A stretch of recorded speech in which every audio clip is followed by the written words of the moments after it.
मित्रों, क्या आपने कभी ध्यान दिया है, जन्म के समय जब बच्चे रोते हैं तो उनके रोने की आवाज ऐसी होती है जैसे वह पूछ रहा हो कहाँ कहाँ। ऐसा इसलिए होता है क्योंकि धरती पर आने के बाद उसे लगता है कि वह कहाँ आ गया। वह परमपिता ब्रह्मा से कहता है कि हे भगवान, मुझे फिर से इस संसार में क्यों भेज दिया।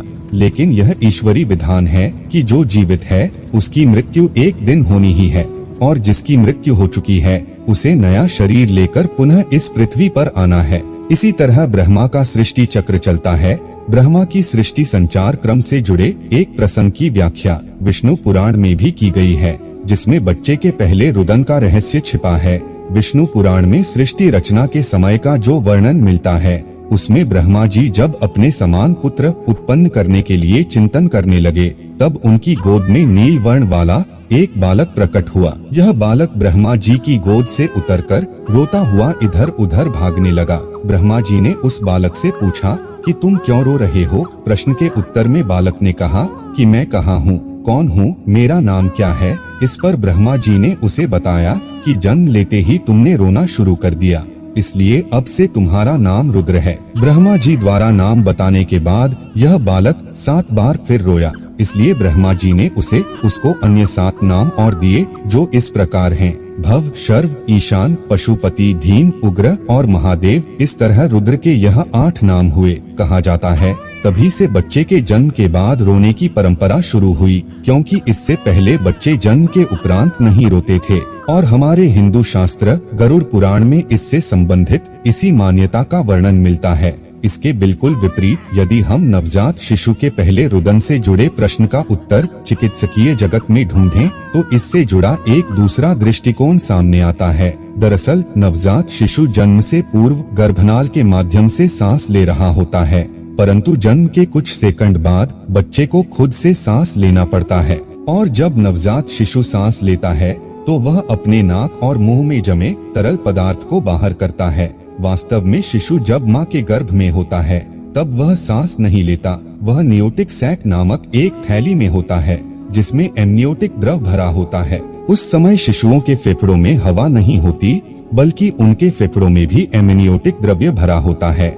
इस स्थिति में बच्चे को सारा पोषण अपनी माँ के द्वारा गर्भनाल के जरिए मिलता है। माँ के शरीर से बच्चे के बाहर आते ही गर्भनाल काट दी जाती है। इसके बाद शिशु को उल्टा लटकाकर उसके फेफड़ों से एमनियोटिक द्रव निकाला जाता है, जो कि एक जरूरी प्रक्रिया है ताकि फेफड़े सांस लेने के लिए तैयार हो सकें। इसके लिए जरूरी है कि बच्चा लंबी सांस ले, जिससे फेफड़ों के कोने कोने से एमनियोटिक द्रव निकल जाए और फेफड़ों की कार्यात्मक इकाई तक हवा आने जाने के मार्ग खुल जाए। द्रव के निकल जाने पर श्वास का मार्ग खुल जाता है और वायु का संचार होने लगता है। इन सब के लिए रोने की क्रिया महत्वपूर्ण काम करती है। दरअसल रोते समय बच्चा गहरी सांस लेता है। यही वजह है कि जन्म के बाद अगर बच्चा खुद नहीं रोता तो उसे हल्की सी चपत लगाकर रुलाया जाता है, क्योंकि यदि बच्चा जन्म के तुरंत बाद ना रोए तो इस द्रव्य के फेफड़ों में होने के कारण बच्चे को ऑक्सीजन नहीं मिल पाएगी और ये उसकी मौत का कारण भी बन सकती है।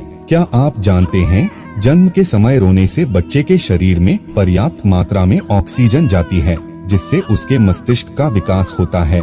वहीं दूसरी ओर यदि कोई बच्चा जन्म के उपरांत देरी से रोता है तो उसके मस्तिष्क में ऑक्सीजन नहीं पहुंच पाती और ऐसे बच्चों में मानसिक विकृति की आशंका बढ़ जाती है। प्रसव की क्रिया माँ और बच्चे दोनों के लिए कष्टदायक होती है। बच्चा बहुत सक्रिय मार्ग से निकलकर दुनिया में आता है। बाहर का वातावरण उसके लिए माँ के शरीर के अंदर मिले वातावरण से अलग होता है।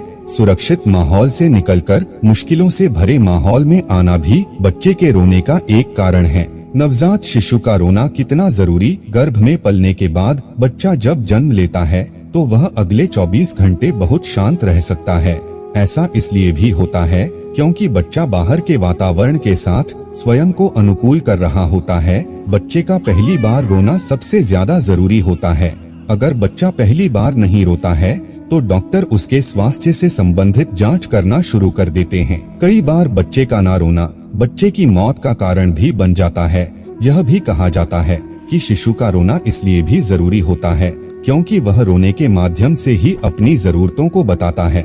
चिकित्सक विशेषज्ञ मानते हैं कि बच्चे के रोने की आवाज माँ सो रही होती है तब भी उसे सुनाई दे जाती है। यह एक प्रकृति का नियम जैसा है। स्वस्थ शिशु 25 घंटे में लगभग 3 घंटे तक रो सकता है। कई बार कुछ शिशुओं में ज्यादा रोने की आदत देखी जाती है।